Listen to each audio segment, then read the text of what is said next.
Well, why don't we go ahead and get started with this presentation. I got quite a few slides I'd like to get through, and there's a little bit of an agenda, and I'm going to record the presentation. Hopefully everyone's okay with that. It's difficult to get all instructors together in a meeting, so I think our best tactic is record this, and then people can watch it when they have time to watch it. There's a lot of information in here, so I'll go ahead and start. This is the G2KR Instructor Webinar via Zoom on June 20th, 2023. My name is Keith Rootsaert. I'm with the California Kelp Restoration Corps, a membership nonprofit. And who am I? I am a conservationist, and I'm a dive master since 2014. And I'm also a general contractor, and I'm the executive director of the nonprofit.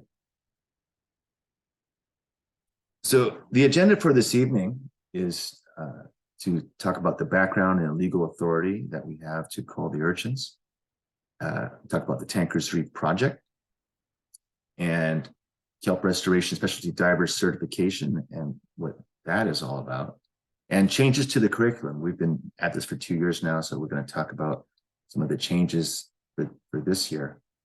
And then instructor instructions, some special notes to instructors and how they can teach the course, and the historical context of kelp restoration in this place. And then we'll update the project status of where the project is right now and efforts to date, and our proposed expansion later this summer in more places. So I'm not going to go into a deep backstory because you all know the backstory already, but basically giant kelp needs very cold water, and we didn't get it for a long time. And the urchins did really well, and they proliferated. And now all around the Monterey Peninsula, in the marine protected areas, we have a superabundance of urchins.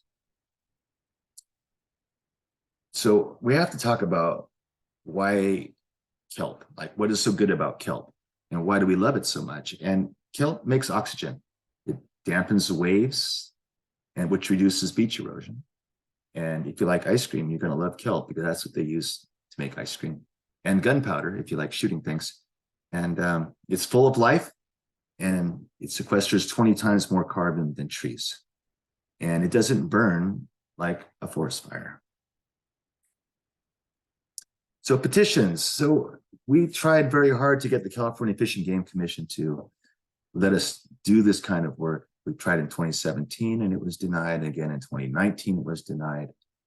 But in 2020, it became legal on April Fool's Day of 2021. And we tried again 3 more times and were denied for different things. And right now we're trying to get a scientific collecting permit to do some work in different places. And we've been in this process for over a year now. One of the things that came out of the amendment to the first Fish and Game regulations was they sent us a letter with their recommended requirements for the project. It wasn't a requirement, it's a recommendation, because they have no legal authority over diver efforts. It's just a fishing license. But one of the requirements I put in yellow here is to reduce the urchin densities to less than 2 urchins per square meter on our test area for the duration of the amendment. The amendment lasts for 3 years. So we are recommended to maintain Tankers Reef through this next year. This is the project at Tankers Reef, and I'm sure you're familiar with it. The Tankers Reef project area is this area in red. It's the enforcement boundary around the site, and this is where shale reefs are, and Shale Island is a good reference for people. A lot of people know where that is, but they may not know where Tankers Reef is. And on this place in mustard color here are where there has been kelp over the last 30 years. Kelp has been identified in these places. And so we kind of mapped where they were. We did a lot of reconnaissance, and then we found that this was a good place to put down our cable grid. The cable grid is on this part of the enforcement area. And this is where parking is, and entrance, the stars are where you can enter the site, and where restrooms are nearby. So the Tankers Reef project goals is number 1, do it safely. Number 2, to train the divers to cull urchins properly without harming other marine life. Reduce the purple and red urchin density below 2 per square meter in the treatment area. And the Department of Fish and Wildlife and Reef California will monitor our work and see how well we're meeting the goals. So the Tankers Reef project goals are, other than that, to establish a giant kelp forest at Tankers Reef, to provide a giant kelp spore bank for future kelp forest recovery, and to monitor changes in kelp forest community, and to provide habitat for southern sea otters. So the kelp forest needs your help. We have 2 different programs, PADI, which is Aquarius in Monterey and Diver Dance in Santa Clara, and NAUI program, which is taught at Bamboo Reef in Monterey. Alyssa's on the call. She teaches this course from Bamboo Reef. And here are some example slides from our training program. So the prerequisites for the course are open water certification, comfortable diving in Monterey. You have to have about 20 dives, we recommend. And you can maintain some neutral buoyancy on the site. You don't want to be dropping and getting urchins into your knees, and be skilled with beach or boat entry and exit. Ability to use a compass is really helpful because we have wayfinding that uses a compass. And if you have doubts about your skills, you should talk to the instructor about combining the class with maybe some other supplementary training, like compass or peak buoyancy is another way to combine this, so that all the skills are really addressed at the same time. Before you go, the things you're going to need, you have to purchase a fishing license, and you can get it right there. They raised the price on us. Now it's $58.58 for a yearly license. There's a little bit of a change in that your license is a 365-day license, which begins when you buy it. So you don't have to get it for the year. It doesn't expire in December. It expires a year after you bought it. So it's kind of nice. Like if you get it now, then it will last that much longer. And you need to buy a hammer. Hammer is cheap, $8.06 on Amazon for a chipping hammer, or Home Depot is $6.27, and Harbor Freight, one of our favorite places, $5.99 for the hammer. So you also need a small slate to record data, shears or a knife, a surface marker buoy, have one of those, and a whistle, because it's a big place and want to be heard, and some clips to clip all your things onto you so they're not dangling on the bottom. You'll learn about sea urchin anatomy and behavior, and you can see the 5 identical body parts inside of this urchin, and each section has a yellow reproductive organ. And healthy urchins, these are good to eat and make uni in sushi. And sea otters love to eat these energy-rich urchin gonads. This is some sea urchin anatomy, and kind of go over it a little bit. This is a new slide. And in this presentation, when you see something that says new slide, that's something new to the curriculum. So in a cross-section of an urchin, you can see that the mouth is on the bottom, the anus is at the top. These are the gonads that are inside of the urchin that become fatty tissues. And that's the part that the predators like. They have, this is a green urchin, but they have spines, and they have little pedullaria, little tube feet that come off of them. And this is the Aristotle's lantern inside of the urchin that has 5 self-sharpening teeth. So the effective urchin culling is to, small urchins might take a couple taps to cull, and larger urchins will take several taps to cull, perhaps. But you're trying to, don't chip the rock substrate around the urchins that are hiding in pockets. Tankers shale is very brittle. And cold urchins become food for kelp forest fish and invertebrates. We see that all the time. It's very, thanks, Barbara. They're food for kelp forest for a lot of rainbow perch that come around.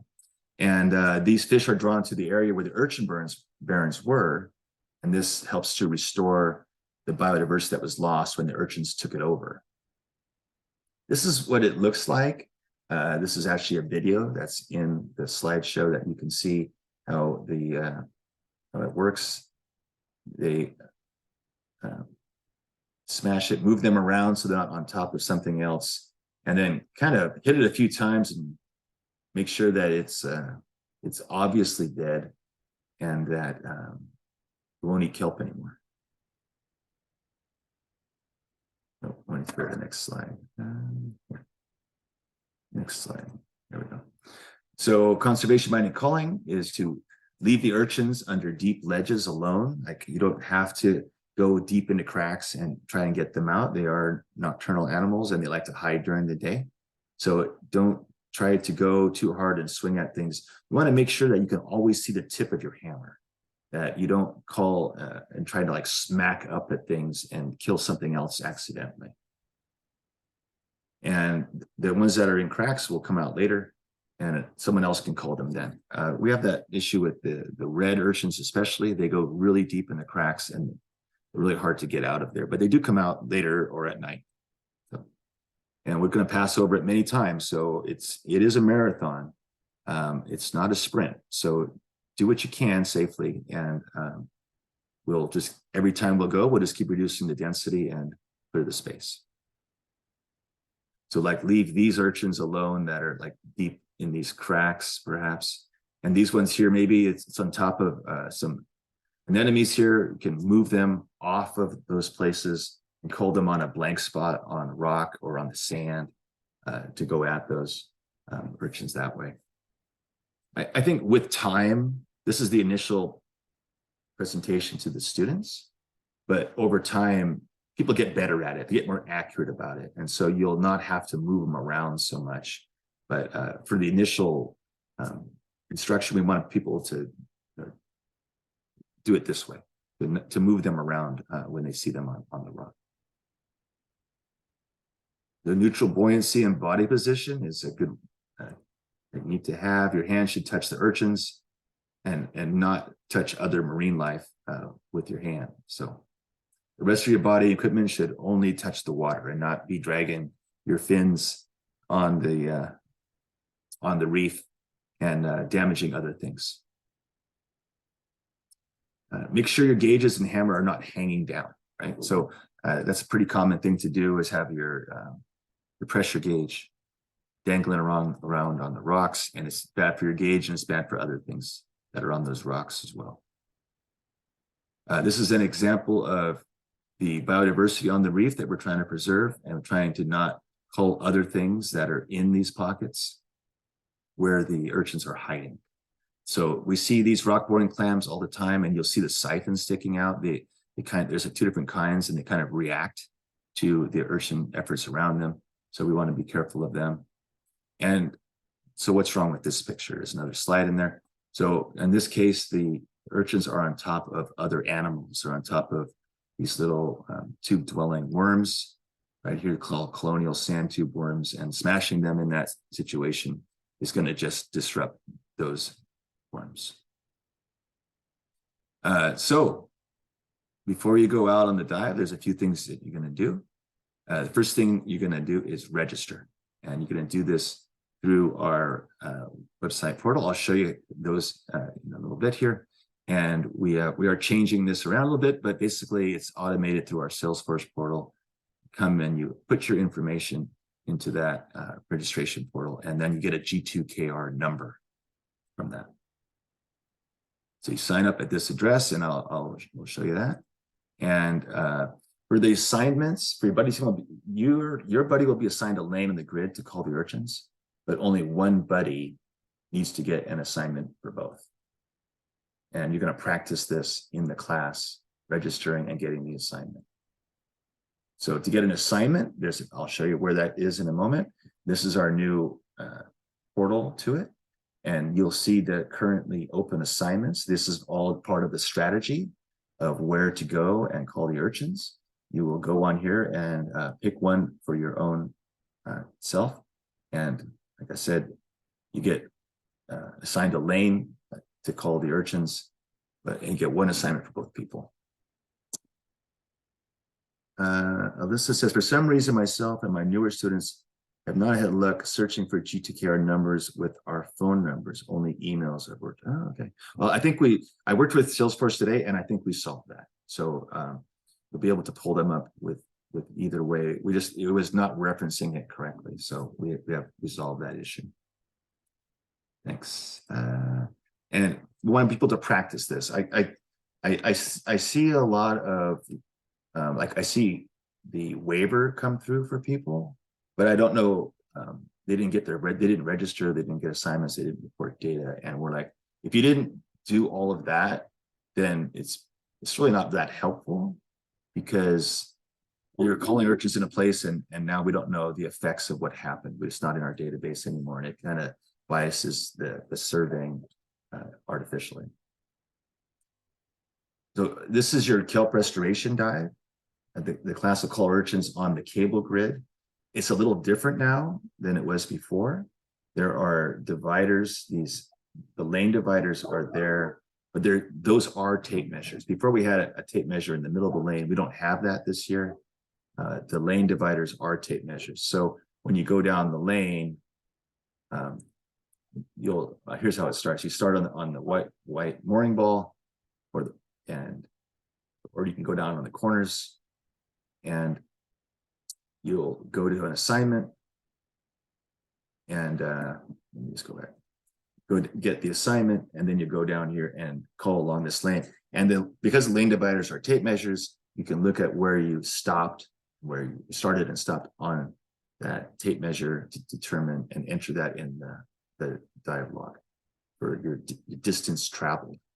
We want to know, like, what's the work rate per acre of diving activity.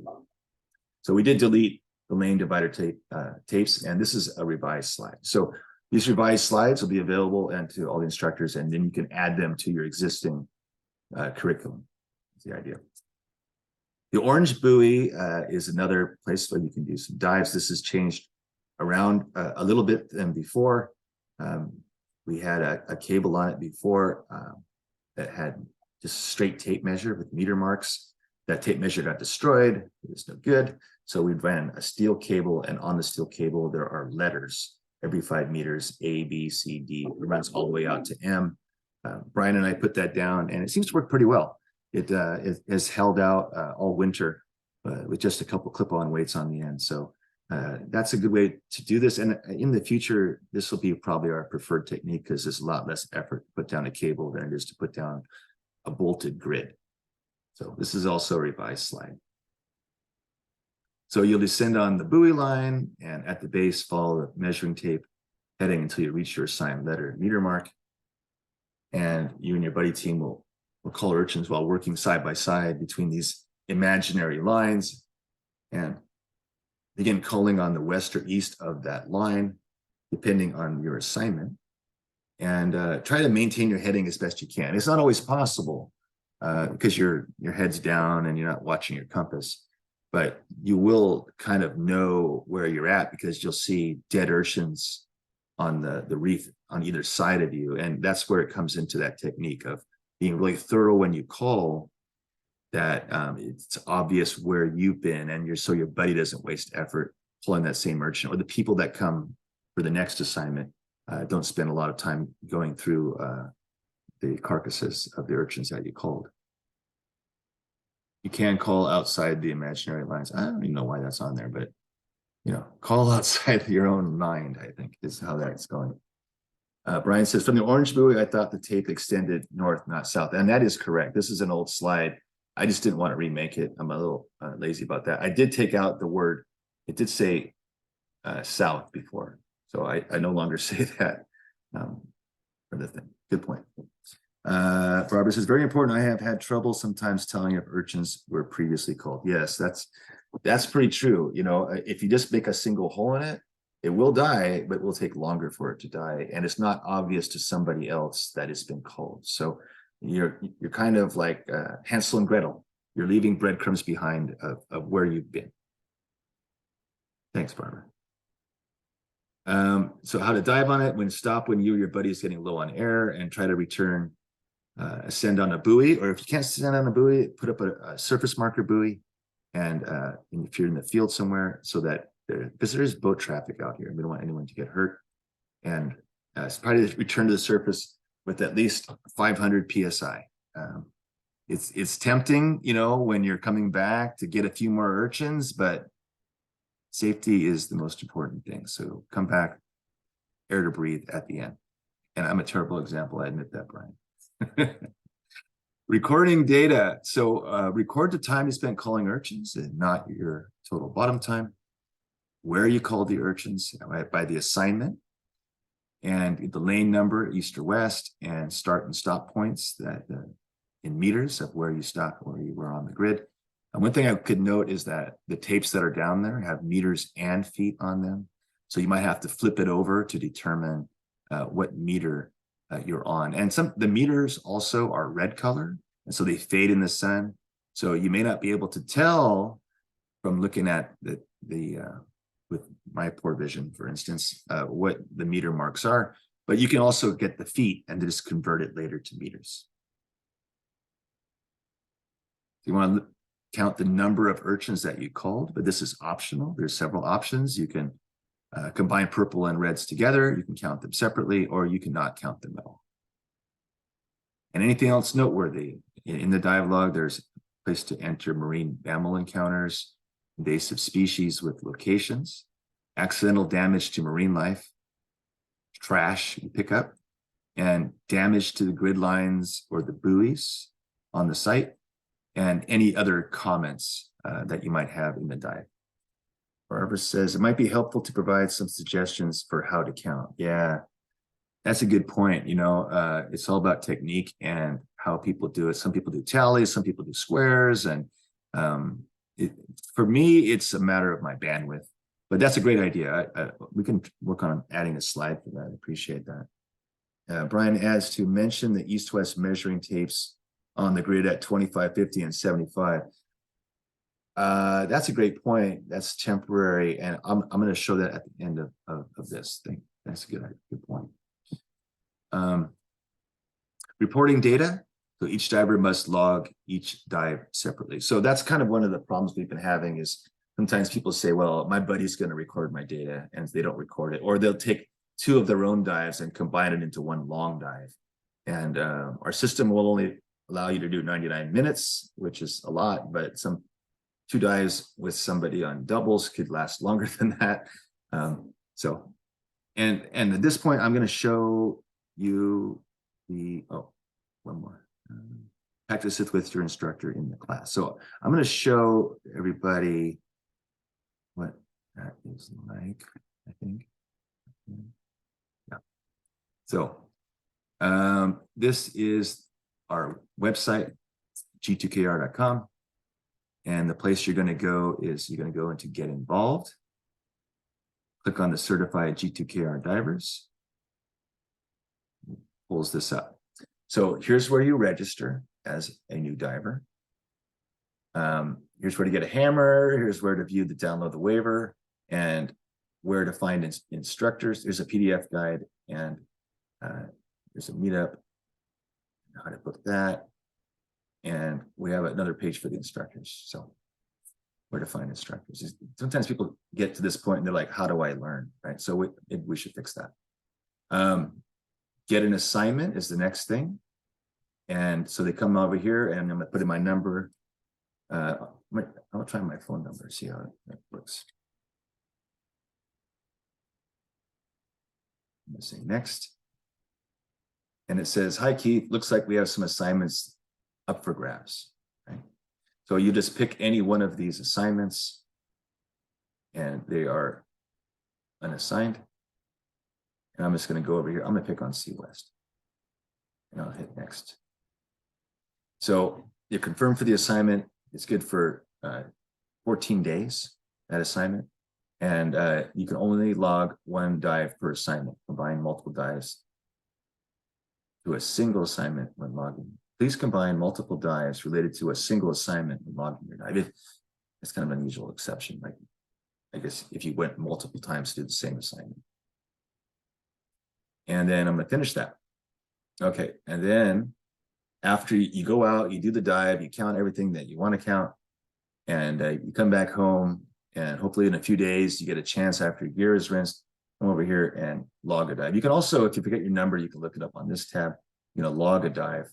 And logging a dive, I'm going to put in my number this time, 0001. And it says, it looks like you signed up for an assignment. If you dived an assignment, please select it below. Otherwise, leave it blank and continue to the next screen. Well, here it is. I at Sea West. I'm going to pick on it and say next, and then enter your data for that dive.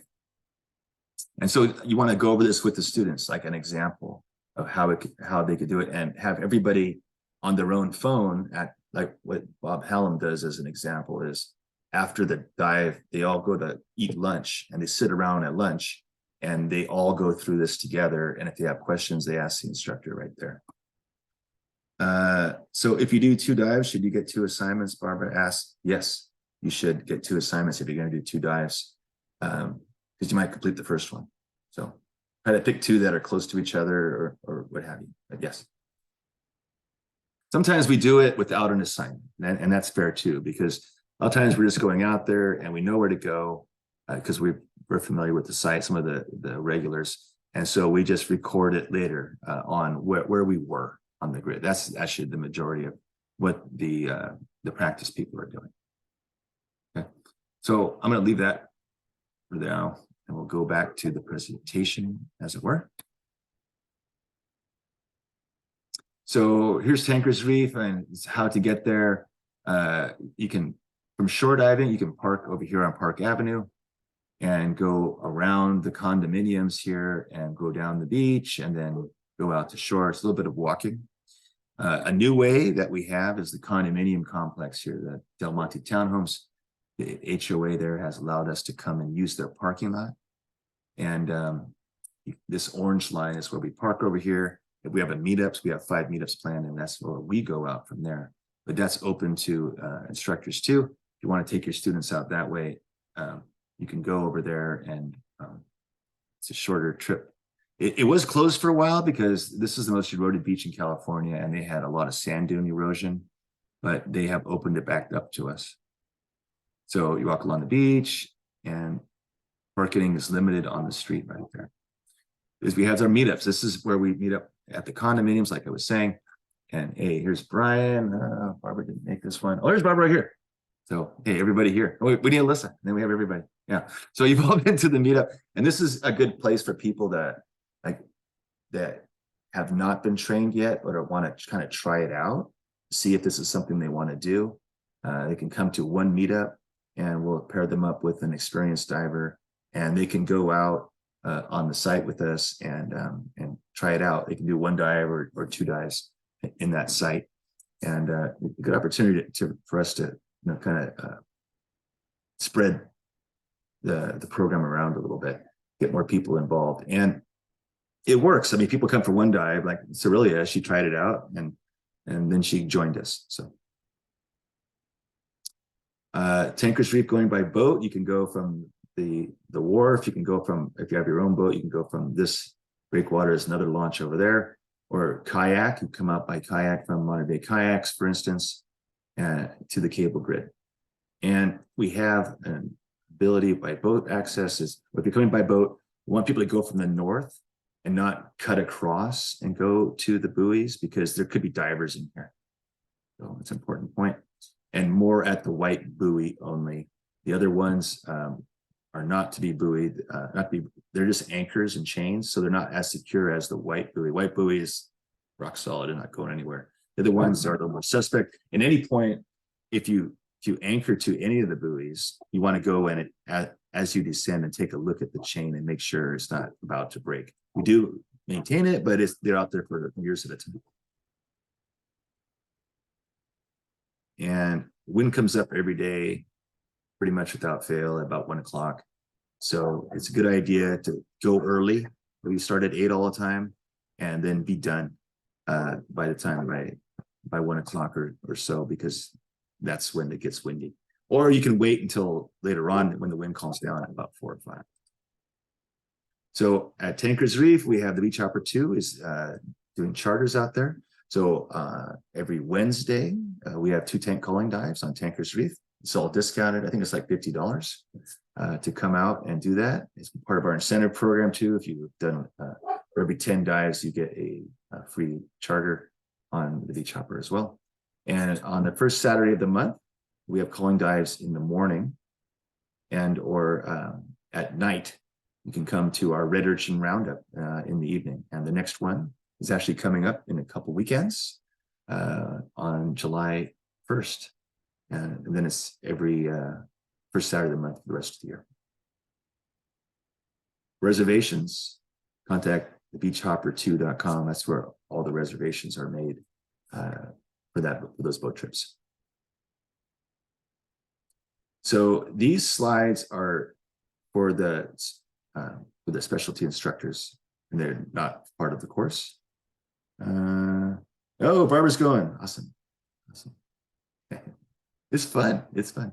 Important reminders for instructors. We changed the links in the additional slide. It should be a new slide. I'll make that note telling you now that we used to use G2KR link all the time, but that is just legacy. That's kind of that link at this point. So go to the website, like I showed you earlier. Hey, Stephen.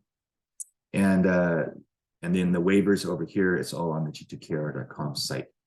And we no longer take the quiz anymore. We did have a quiz that we were having as part of the class, but we don't do that anymore because it wasn't being followed all the time, and we weren't really paying that close attention. We rely on the instructors to teach the program and to certify that the people that they teach know the class. So that's what's most helpful to us. So for messaging, this is the same slide as before. What we want people to say about the urchins is that they're an overpopulating native species. They're not an invasive species. That's been a real problem for people. And don't use words like smashing and crushing and suppressing. I myself have a hard time saying. I get excited and I start saying, well, kill them or they must die or something. And it's kind of good to kind of in your own mind, don't do that kind of thing so that it's not, when you're talking about it, doesn't accidentally come out in saying something like that. And encourage the divers. It's been really good, but don't post pictures on social media of killing urchins or smashing urchins or something that are off this message. We want to make sure that people all say that, and our message is consistent. We don't have any organized resistance, public protest to what we're doing, and we have no reason to start that. Communicating updates. So this is how, as this project evolves, there's 5. I don't know, right. Sorry, how do I go back this way? So registered divers receive email updates. We have a diver-specific newsletter we can send out to people. I haven't done that in a little while, but we can do it that way. We can put bulletins on the website to update them. And then the curriculum updates and amendments are posted to the curriculum folder. We have a folder where this curriculum is available for the instructors. And also on the assignments page, we're going to make it on that assignments page I showed you earlier, that we can put a little bulletin there about any changes to the program. And then instructor and diver webinars like we're having today. So the other thing is that for instructors, once you teach a student, like you have to tell us because we won't know what happened. We don't know who they are. The name will just show up in a waiver in their dialogue, and we go, oh, that must be somebody that Alyssa taught. I can see that. But what we like you to do is when you tell Patty or Nowie who you certified, tell us too. We want to know the date of the certification, the name of the diver, and the G2KR number. So the G2KR number is kind of a good check in that, because if you have to register to get the number. So that way we can kind of track people and that are in the program. And we want to know, actually, another thing is who certified them. I can put that on. We added another field to it too, so that we can look at it in terms of who certified who out there. And then we could say, well, oh, this person here called so many divers and called so many, don't call divers. this person trains so many students, and this is the effect of their training. You can get feedback like, I trained 10 divers, and those 10 divers did so many dives, and in those dives they culled so many urchins. And then we can have a good idea of who's doing the lion's share of the training, and try to do what we can to incentivize and keep everything on as a benefit to the instructors too. We can keep a better handle on the instructor contribution. So the way to get involved as an instructor is just email me, right? Like, if you want to be an instructor on this, you're already an instructor, email me and we'll get you set up with one of the programs. Aquarius has one coming up on Saturday. This coming Saturday, there are 5 instructors being trained in the PADI course, and then there'll be 8 students as well. So, but there'll be other opportunities in the future. Okay, next agenda topic is that we can do this. This is kind of a little aside, but I think it adds context. And those of you that have come out diving with me, you can. I probably already told you this again, but what we're seeing is there's something called a shifting baseline syndrome. And with ongoing environmental degradation at local, regional, and global scales, people's accepted thresholds for environmental conditions are continually being lowered. In the absence of past information or experience with historical conditions, members of each new generation accept the situation in which they were raised as being normal. And this psychological and sociological phenomenon is termed a shifting baseline syndrome.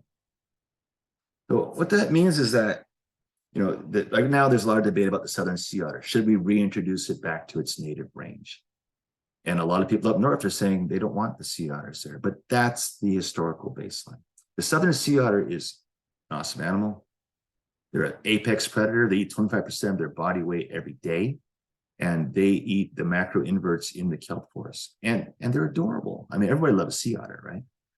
But they were hunted from 1741 to 1911. And of the 300,000 that were hunted, only 55 remained in 1911. So these urchins and abalone, but the urchins and abalone, that they were the predators of those animals, those prey animals, just flourished, and they ate all the kelp in Monterey Bay.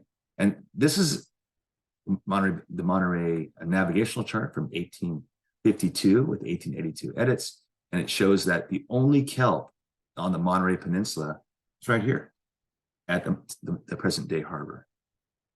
What happened was all those abalone that were on that place that had ate the kelp, they were fished, and they were fished in huge numbers. There are roads that are paved with abalone shells. And you can see here, this is Point Lobos, and here is a bunch of dead snails on these plywood, it looks like. And people are taking pictures of that. They're not taking pictures of Point Lobos Whalers Cove here, because there's no kelp. Kelp was not a thing until they had removed them all. So the abalone fishermen, these immigrant fishermen that came here, Chinese and Japanese immigrant fishermen who came and took these abalone and put them in cans, they were the first kelp restoration divers, and they restored the kelp. The other thing to note in Monterey in particular is that we used to have a fishery here for sardines. And we took so many sardines from the waters of the Monterey Bay and beyond, and we actually got so efficient at them that we overfished the fishery. And that was because we instead of putting them in cans, we started rendering them for bone meal and fertilizer. And with that kind of efficiency and that use, they were fishing 2 and 3 times what the stock could support, and the fishery collapsed. So the reason why I make this point is that the divers, fishermen, could go out there and do this sort of thing. And if you don't stop us, we will overfish the fishery. So that's the lesson of fisheries. And that's something that we need to kind of celebrate and say, well, if they did it in this huge place before, we can do it again. We can do this.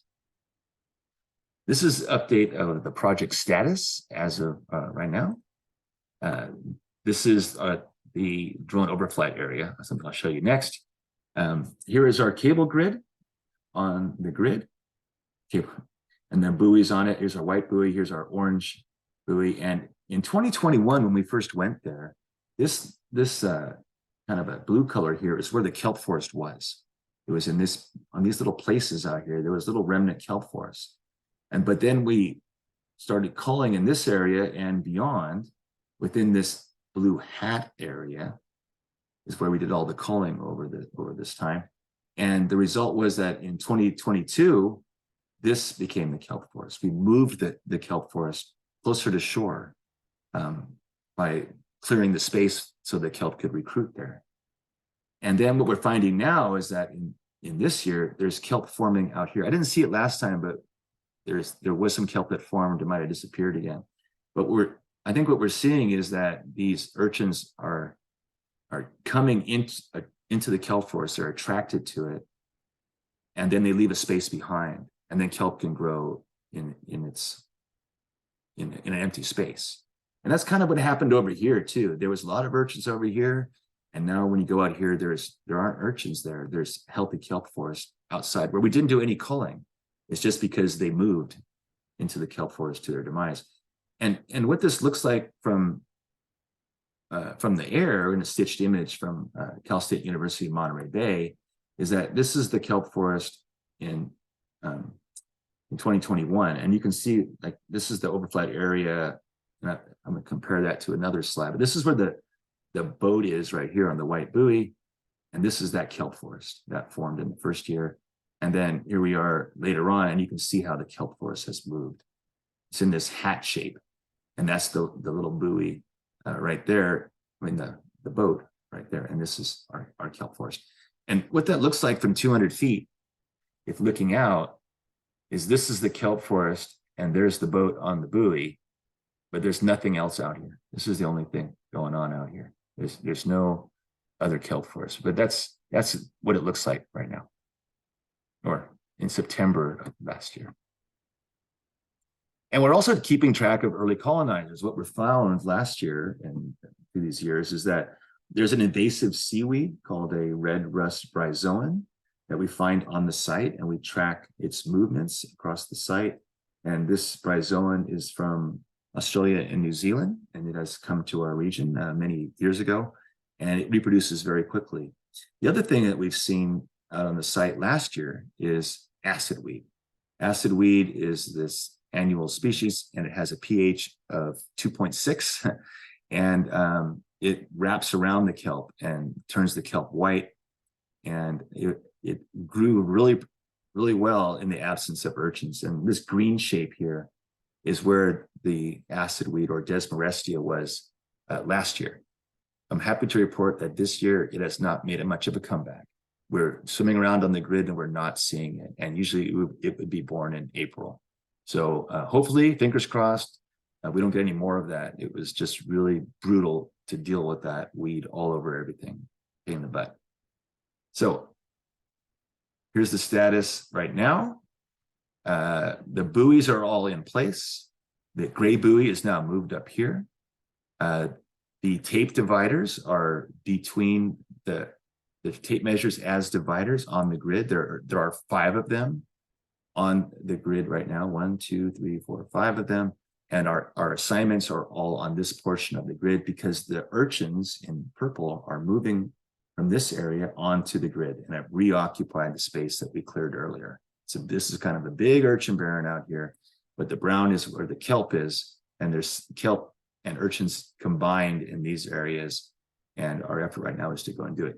Ryan had asked earlier about, had mentioned earlier that there are lane dividers on these other sites here, and I can show that to you in the slide. But yeah, so this is it here. So pro tip, if you're going out on the grid, in the field, this is 25 meters and 10 meters from this edge, there are little tags on the bolts, and the tags on the bolts say A on one side and a number on the other side. They're different, A1, B1, C1, all the way. So this is how we reconstruct the lane dividers every year.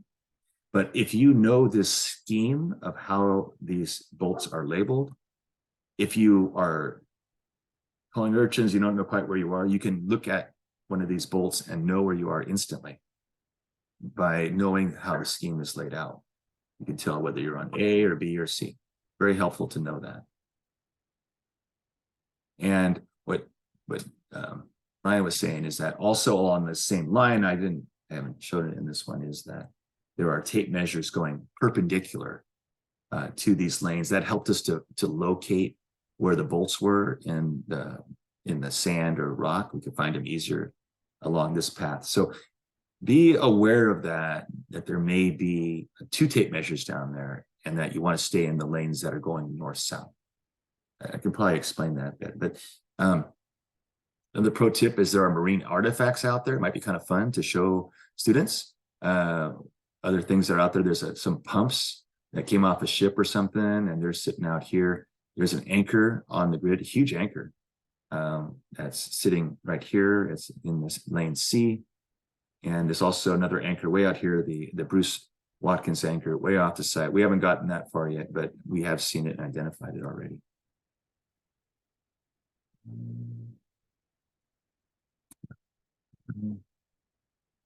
Yeah, Barbara says, it's good to mention that in class. We saw those bolts and didn't know what they meant. Yeah, Barbara, you're not alone. The scientists didn't know what they were either. And they would get lost all the time. And they're like, I don't know what these bolts mean. So yeah, I think it should be part of the class that these bolts are called out. Good point. So this is our urchin culling performance summary. We have a Salesforce software. Oh man, I'm running out of time. So this is how we can tell 609,000 urchins are culled, and we can track all this stuff, what was done on and off the grid. And this is we study cash per unit of effort on the grid. And you can use this, this is going to become a public facing, and you can toggle it and look at all the divers and diver locations and what was done where and how many were done in those places.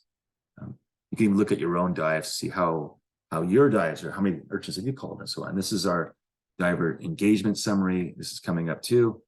You can see over time how many people have come out here. This is how many urchinators, how many volunteer divers, and the number of dives logged on the site. This is the results. So the urchins at Tankers Reef, the urchins went way down on the restoration site, on the control site, kind of the same. And the kelp on the restoration site went way up.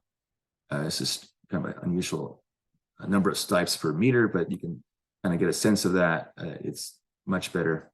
And the control, like there was like 1 kelp plant out there, not very much. This is about the temperature of the site. I'm going to kind of go through it quickly. We had a marine heat wave in the first year of the project in 2021. And normally our temperature is in this range, but we had 60-degree water for 3 months on the site. And that made a red tide out on the site, and it caused the kelp to be in very poor condition sometime later, because kelp likes sunlight, plants do. This is the Big Sur coast, kelp deforestation. This is from Kelp Watch. These each pixel represents 100 meters by 100 meters. The gray buoy, Brian says mentioned the gray buoy. Gray buoy is for untrained divers, and people can go there the same way as they would normally, but it's for people who are not trained. So this is the Big Sur coast, and if you're looking from points the Big Sur right here, as Whalers Cove. Looking south, you can see there's very little kelp left along this section of the coast. This is what it looks like from an airplane. There's just not any kelp out there. And the result of that was that all these sea otters showed up that have fled that area. And we have these huge rafts of sea otters as a result of that. This is the kelp forest. As I got it from Google Earth, I just traced it. And you can see that before the marine heat wave, we had 487 acres. But now we only have 38.5 acres, and which is a 92% kelp loss, but 11 acres of that was of our making. Location of the gray buoy. Okay, yeah, that gray buoy I can show it to you on the same. So this is a proposed expansion. I'm going to go through it kind of quick. We are trying to get a scientific collecting permit to do more places, including Breakwater, Otter Cove, Stillwater Cove, and Stewart's Cove and Carmel. And what these sites look like is this is the wall, and this green boundary is where our collecting area will be. And this is the rest of the layout where the urchin barrens are, and so on in this space. The red lines indicate reef check transects. These are long-term monitoring sites. So we have 16 years of baseline data. This is the Otter Cove site, and we did recon out here. And so all this red stuff is here. And this is where the reef check long-term data sites are. This is our old project that we did at Lovers Cove a few years ago in relationship to that. So we've been watching this site for some time. This is Stillwater Cove in Carmel. Shore access is by Pebble Beach Golf Course access. And the green boundary is where we will be doing the effort. There's like 2 kelp forests on this reef. One doesn't have urchins in it, and one does. So we'll have to see how that goes and clear all these urchins. This is very defensible. There's sand all around it, so it won't be reinvading so fast. This is Stewart's Cove, which is further down the coast, and it has transitioned from giant kelp to bull kelp. It's a deeper reef. There is shore access, but it's a long swim. So we'll leave that one till last, and we'll have to see if we can get more boat help to get out there to these sites. And in the future, we do all the effort, and Reef Check does the science behind this. So we're going to try lots of things in the future, like calling urchins, baiting and trapping them, commercial restoration by harvesting urchins and put them into ranching, managing the acid weed, which may not be a problem now, it seems, removing invasive species. We have to figure out how to do that, and if it's needed, like if we get, I wouldn't worry about water cypris so much, like maybe Sargassum could be a real problem. And then to manage the kelp canopy by cutting the kelp canopy helps to, so it doesn't pull off in storms, and it actually grows more kelp when you cut the kelp canopy. And to prohibit the fishing in the restoration areas. We don't need a lot of fishermen coming over there and taking out the fish from the site. And that is it for me. So, anyone have any questions? If you do you want to just come off mute and ask a question?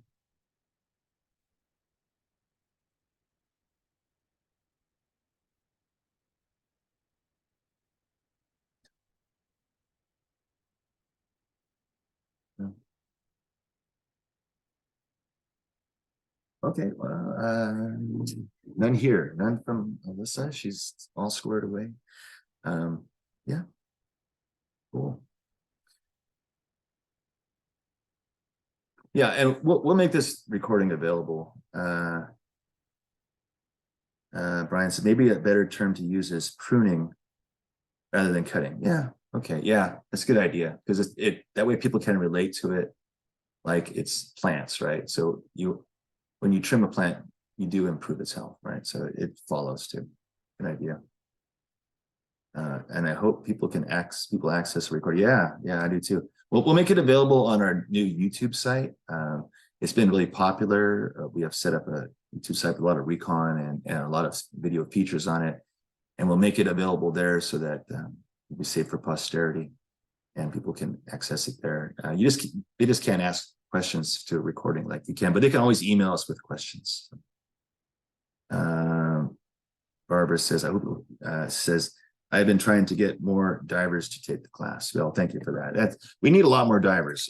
We're trying to expand in more places, and we'll need a lot more effort to do that. And part of the effort too is going to be to take the divers that are enrolled and get them more opportunities to get out there and to do more calling for the divers that we have. You know, it's difficult in these volunteer efforts because a lot of people, they get trained and then they never come out again. So we want to make sure that they're set up for success. They know how to enter their data, and there's not anything they're not sure of. So they feel like, well, no, I'm not sure how I did it right, or I didn't do that many, or whatever, and be discouraged by that. So we want to definitely get more divers involved in this program. And I think, you know, one thing that, you know, in all this I didn't say so far is that it's fun.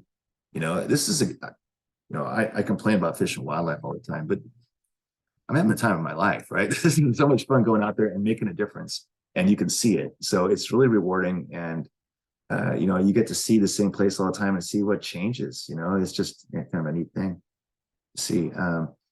The cost is an issue, so I've been trying to send people to Bob Hallam. Yeah, Bob is only available during the week sometimes. We are trying to, as we get permission, we want to get funding, and then we want to eliminate those barriers to people participating and give scholarships to people to go in and take the class through however they see fit. So right now, Patty gave a $10,000 grant to Aquarius, and so there's 8 divers on Sunday that are taking the class, and their class work was paid for by Patty. So we'll have more of those opportunities. We want to have free air fills and boat rides and all of those things in the future. So we appreciate everyone's effort in getting self-trained and all the other efforts too. And one of the things that we were talking about with Reef Check was to poll everybody and that are divers and see, you know, like what does it cost you, you know, for the hotel, for mileage and all of those things, so that when we go and ask for people to donate money, we can say, okay, well, you can help all these divers and this is what it costs, right? So look for a poll that's going to come to divers from Reef Check and us, try and nail some of these cost per unit effort criteria. Had a few look at the shore entry and get discouraged.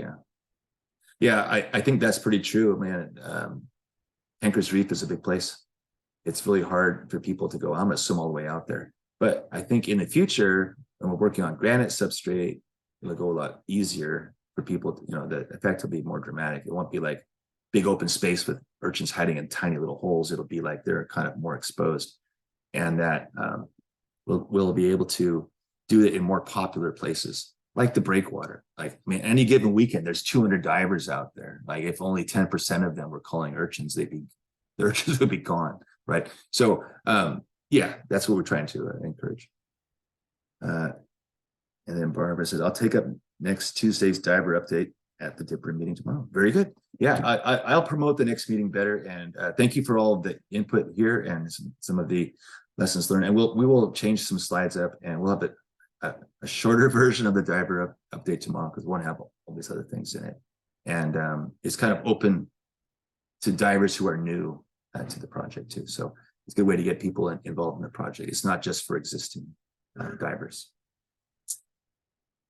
Okay, we good? I'm gonna go ahead and see if I can stop recording now. Mousing over. I will stop sharing. Very good. All right. Thank you, Barbara. Thank you, everyone, for coming. Thank you. And Stephen and Brian and Alyssa. And we'll see you out on the water if not before. Take care. Shut up.